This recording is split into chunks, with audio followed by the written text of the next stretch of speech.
आप सभी दर्शकों को मेरा नमस्कार। प्रतिभाओं के कारवां में फिर से आप सभी का स्वागत करते हैं। आज हमारे बीच में है रिंकू रंगीला जी। जी नमस्कार। ये सिंगर हैं और आज हमारी मुलाकात इनसे हुई है, तो आपके सामने इनसे कुछ बातें हम करेंगे जिससे इनकी कैरियर की शुरुआत के विषय में, और ये बड़े भाग्य हैं कि प्रतिभाओं के कारवां में सबसे पहले रिंकू रंगीला जी आपका स्वागत करते हैं। और चर्चा की शुरुआत ये होती है कि प्रतिभाओं के कारवां में जो भी नए सिंगर हैं, एक्टर हैं, या किसी भी इंसान के अंदर कोई भी प्रतिभा होती है, उस प्रतिभा को हम संतोष ब्लॉग्स बस्ती के माध्यम से दर्शकों तक, लोगों तक, देश दुनिया तक पहुंचाने का प्रयास करते हैं। और आप भी हमारे साथ लास्ट तक बने रहिएगा, क्योंकि हर एक के जीवन की गाथा हमें कुछ ना कुछ सीख देके जाती है। जैसे पिछले एपिसोड में हमारे बीच में रॉक स्टार स्टूडियो के प्रोप्राइटर राणा पुनीत जी हमारे बीच में थे। आज हमारे बीच में सिंगर रिंकू रंगीला जी। तो रिंकू रंगीला जी, आपसे मिलकर तो बहुत खुशी हुई है। और हम ये जानना चाहते हैं दर्शकों के सामने कि आपने जो अपने कैरियर की शुरुआत की है, वो कैरियर की शुरुआत कब से शुरुआत की है इसकी? बचपन से ही इस चीज़ का बहुत शौकीन था। अच्छा। जब नए नए गाने आते थे, हमारा भी मन करता था कि मैं भी कुछ गाने, लेकिन उस समय हम तो बिल्कुल एकदम नए थे, कुछ भी जानकारी नहीं।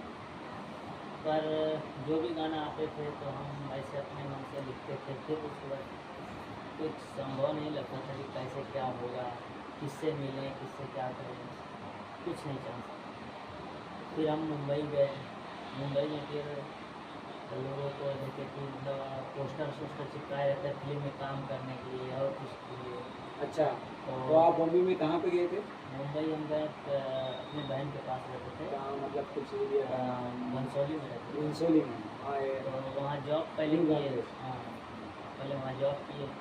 फिर वहाँ ड्यूटी से जाते थे तो वही पोस्टर देखते थे। हम सोचे कि एक बार ट्राई करें क्या होता है क्या नहीं। ट्राई किया तो उन्होंने हमको बुलाया अपने स्टूडियो पे कि आ जाइए। हम गए, उन्होंने हमारा कार्ड और भी बनाया, सब कुछ किया। कौन सी कंपनी, किससे कार्ड बनवाया था? कार्ड फिल्म में काम करने के लिए कार्ड था, पर अभी मेरे पास कार्ड है पर नाम अभी नहीं आ रहा है। महाराष्ट्र सिने टीवी कामगार उसमें था, तो हमने बनवाया। उसके बाद एक दिन हमको काम मिला, हम गए। फिर हमको समझ में नहीं आया, क्योंकि वहाँ इतनी कड़ी धूप, मुंबई में जन्मे करते हैं, कभी ठंडा पड़ता नहीं है। कड़ी धूप में बड़े बड़े, मेरे से भी बड़े बड़े लेवल के लोग लाइन में लगे हुए हैं। फिर हमको वहाँ से ज्ञान आया कि अगर इन लोग का कुछ नहीं हो रहा है तो हमारा क्या होगा। मतलब स्ट्रगल की दुनिया में आप भी ने भी कदम रखा था। हाँ, लेकिन वहाँ ऑडिशन के समय लंबी लंबी लाइनों को देख के हाँ। मन थोड़ा कमजोर होने लगा आपका। कि मतलब हमसे भी ये लोग रईस हैं, हमसे भी हट्टे कट्टे, इनका कुछ नहीं होने जाने वाला, हमारा क्या होने जाने वाला। तो ये मतलब इसलिए मैं उसी वक्त में अपने मन में ठान लिया कि अगर हम वहाँ से प्लेटफॉर्म मजबूत होकर आएंगे तो यहाँ भी कुछ वैल्यू होगी। यहाँ भी कुछ वैल्यू नहीं है, आप बिना फेस वैल्यू का कोई वैल्यू नहीं है। इसलिए जो भी भाई दर्शक अगर इस लाइन में जुड़ना चाहते हैं तो पहले अपना फेस वैल्यू करें, ना कि डायरेक्ट कहीं पे अगर सोचे कि हम फिल्म में चले जाएं या फिर कहीं और काम करने चले जाएं तो वहाँ उनकी वैल्यू वही तो रहेगी। फेस वैल्यू की जहाँ तक बात आती है, तो आपने मतलब जो फेस वैल्यू आप बनाने गए, तो मेरे ख्याल से तो ये सिंगिंग के माध्यम से ही आप अपना फेस वैल्यू बनाने की कोशिश कर रहे थे। तो मैं एक जानना चाहूँगा कि सिंगिंग आप जो कर रहे थे वो, तो उसकी शुरुआत कब से हुई? इसकी शुरुआत हमारा हुआ 2020 में। 2020 में वो, उससे पहले मैंने बहुत स्ट्रगल किया, फिर हमको संभव नहीं आया, फिर हम वहीं पे ठप हो गए। हमने फिर जॉब करना शुरू किया, फिर आ गए गांव से गए। फिर उसके बाद लॉकडाउन लगा, लॉकडाउन से आए, 14 दिन क्वारंटीन थे। उसके बाद हमारे चौराहे पे स्टूडियो खुला था म्यूजिक। हमसे लोगों ने कहा कि यहाँ पे स्टूडियो खुला है, कहाँ के स्टूडियो है? बोले कि यहाँ गाना वाना गाते हैं, तब हम गए। तो आपका सबसे पहला गाना किस स्टूडियो में रिकॉर्ड हुआ? न्यू टैलेंट प्रोडक्शन माथा चौराहे पे था।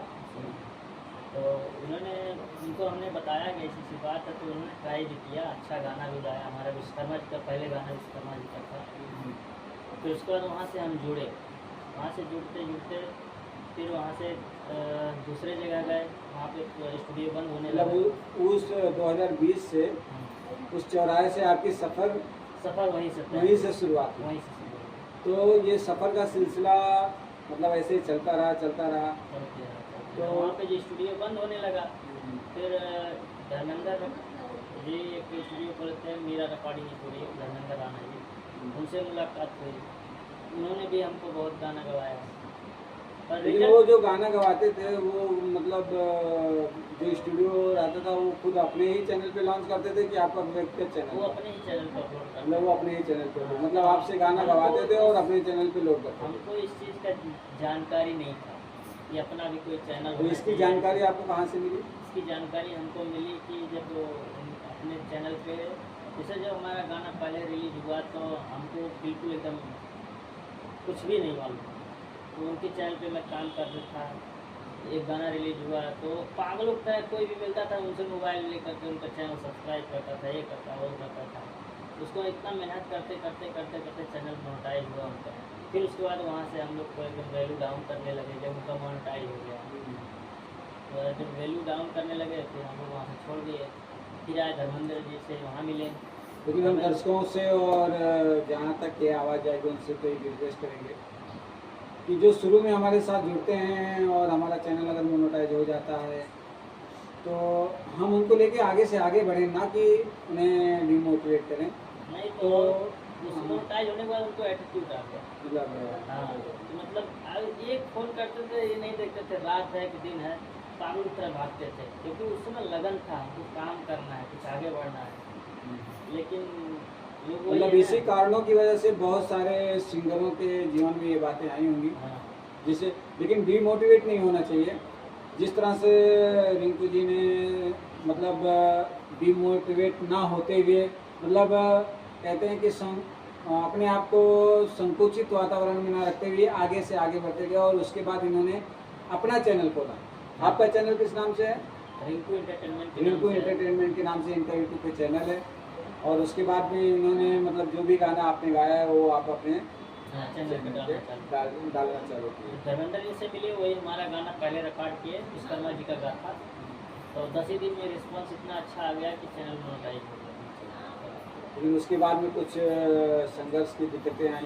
उसके बाद फिर बहुत अब जैसे पारिवारिक भी संघर्ष रहता है भैया, तो इसलिए थोड़ा हम उतना नहीं एक्टिवेट हो पाए। तो अब मतलब कैसे कैसे आप वहाँ से तो आपका गाने रिकॉर्ड किए, उसके बाद में फिर अब इस समय फिर क्या? उसके बाद धीरे धीरे फिर उनसे व्यवहार करके वहाँ से 8-10 गाना किए धर्मेंद्र जी से। फिर भैया से मुलाकात हुआ, पुनीत राणा जी से। राणा पुनीत जी से पुनीत राणा उनकी जी से मुलाकात कहाँ हुई आपसे? हमको धर्मेंद्र जी ही ने मुलाकात कराई। धर्मेंद्र जी ने बहुत सही बात हुआ था। राणा पुनीत जी से उनका एक गाना हमने सुना था। कौन सा गाना जरा गुनगुना के बताएंगे? राणा पुनीत जी ने तो हमें गाना बनाया, लेकिन इनका कौन सा गाना इनका मतलब? गाना बहुत वायरल बज रहा था, तो हमको उस समय मालूम नहीं था भैया यही बस्ती के हैं, लेकिन यही गाना सुने थे, छुट्टी के बस्ती के टेसनवा हो हाँ, छिपी बस्ती के तो बहुत मतलब ये गाना। खाली उसी गाने से हम जानते थे, बाकी भैया को नहीं जानते। फिर उसके बाद धीरे धीरे जो और धर्मेंद्र हम जी एक बात और कहना चाहेंगे कि राणा पुनीत जी ये भी हमारे बहुत प्यारे एक्टर भी हैं, सिंगर भी हैं और म्यूजिक भी रिकॉर्डिंग करते हैं। और इनका एक चैनल है राणा पुनीत ऑफिशियल। इस समय इस चैनल पे वो बहुत ज़्यादा जोर दे रहे हैं, तो आप लोग सपोर्ट ज़रूर करते रहिएगा। और हमारे रिंकू रंगीला जी आज हमारे साथ में हैं और इनसे भी इनकी जीवन की बातें हम सुन रहे हैं, तो आगे से आगे हम करते जाएंगे। तो आगे कैसे क्या तो होगा? फिर जब भैया जी से मुलाकात हुई धर्मेंद्र जी के द्वारा, तो भैया जी से मैंने पूरी बात बताया, ऐसी ऐसी बात है। उन्होंने फिर कहा ठीक है तुम अपने चैनल पर काम करो, हमें कोई दिक्कत नहीं, हमारे चैनल पर नहीं काम कर सकते कोई, हम कंटेंट देंगे। फिर भैया ने कम से कम 4-5 कंटेंट दिए, हमने अपने ही चैनल पर। तो अभी फिलहाल लगे हुए हैं प्रयास में तो 2025 में मतलब आपने रॉक स्टार स्टूडियो के रिकॉर्डिंग स्टूडियो में से आप गाना गाने वाले हैं, तो मतलब कोई ऐसे ध्यान है कि कौन सा गाना आप करेंगे जो हाँ 2025 में यहाँ आने के बाद कुछ मतलब एहसास हुआ है कि कुछ बनना है क्योंकि यहाँ पे जो चीज़ हमको कमी है जो पहले से थी यहाँ पे पूरा होते दिख रहा है। तो हो सकता है 2025 में कुछ हम लोग इस्तेमाल किया जाए क्योंकि हम भी कुछ अलग ही सोचे हुए हैं। पहले क्या होता था, पहले मैं नया म्यूजिक नहीं बनवाता था, पुराने ही ट्रैक क्योंकि गाने का वो पहले था ही नहीं, मतलब कैसे पुराने ट्रैक के ऊपर ही बीट गाना। किधर जाता था, हम किधर गाते थे, तो इसलिए नहीं समझ। लेकिन अब थोड़ा स्ट्रगल किए हैं, जानकारी हुआ है। अब मतलब आप वर्कशॉप भी कर रहे हैं और साथ में स्टूडियो में रिहर्सल भी कर रहे हैं, हाँ। और इसके साथ साथ अब इन्हीं के साथ जुड़ के आप इसी स्टूडियो में गाना गाते हुए आप अपने चैनल को आगे बढ़ाने का प्रयास कर हाँ, रहे हैं। यहीं से जुड़ के बढ़ना है आगे। तो मेरी शुभकामनाएँ आपके साथ में हैं।